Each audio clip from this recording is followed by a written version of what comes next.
Mula sa serye ng Trillion Peso March, isang malawakang pagkilos muli ang sasalubungin ng mga lansangan ngayong araw, ang White Ribbon Movement Rally.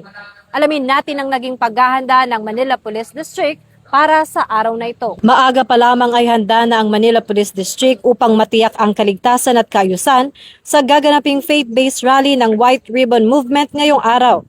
Sa ilalim ng direktiba ng Pambansang Pulisya, maagang naglunsad ng malawakang security deployment at traffic contingency plans ang MPD upang protektahan ang mga dadalo at panatilihin ang kapayapaan sa mga lansangan. Ang hakbang na ito ay direktang nakaangkla sa PNP-focused agenda, partikular na sa crime prevention at sa pinalakas na kampanya ng pamunuan ng PNP ngayong 2026 para sa mas mataas na antas ng disiplina at integridad sa pagpapatupad ng batas. Patunay ito sa tapat at mabilis na serbisyong nakasentro sa kapakanan ng komunidad. Kaakibat ng puspusang pagsisikap na ito ng kapulisan, nananawagan ng pamunuan ng MPD sa publiko at sa mga kalahok sa kilos protesta na makipagtulungan sa mga otoridad. Pinapayuhan ang mga motorista na planuhin ng maaga ang kanilang biyahe at sumunod sa mga itinalagang traffic advisories at rerouting schemes upang maiwasan ang abala. Ang kooperasyon ng bawat mamamayan ang susi upang mapanatiling ligtas at payapa ang ating lungsod ngayong araw.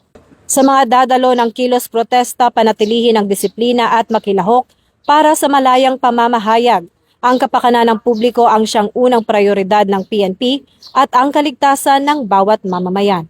Meron na tayong nilatag na security plan para dito. At ngayong araw, magkakaroon tayo ng security coverage kung saan may kumulang 4,000 PNP personnel ang ibabantay natin o magbibigay ng seguridad dito sa City of Manila. Kung saan katulong natin dyan yung iba't ibang district ng NCRPO, ganun din yung ating Region 3 and Region 4A. Meron tayong mga lugar na binabantayan dito, patulad ng vicinity ng Malacanang, yung US Embassy, at iba pang lugar. Kung saan nga, katulad ng binanggit ko kanina, may kumulang 4,000 personnel ang gagamitin natin bilang security forces. At sabi ko nga, hindi man ito yung sentro ng ating activity ngayong araw, pero palaging nakaangat yung ating antas ng pagbabantay para dito sa atin sa lungsod ng Manila. Mula rito sa Manila Police District, ako po si Patrolwoman Sari Bernales, nagbabalita para sa Police News Network. Bagong PNP para sa bagong Pilipinas. Serbisyong mabilis, tapat at nararamdaman. Magandang araw Pilipinas, Patrolman Edwin Baris. Magandang araw Bagong Pilipinas, Patrolman Edwin Baris.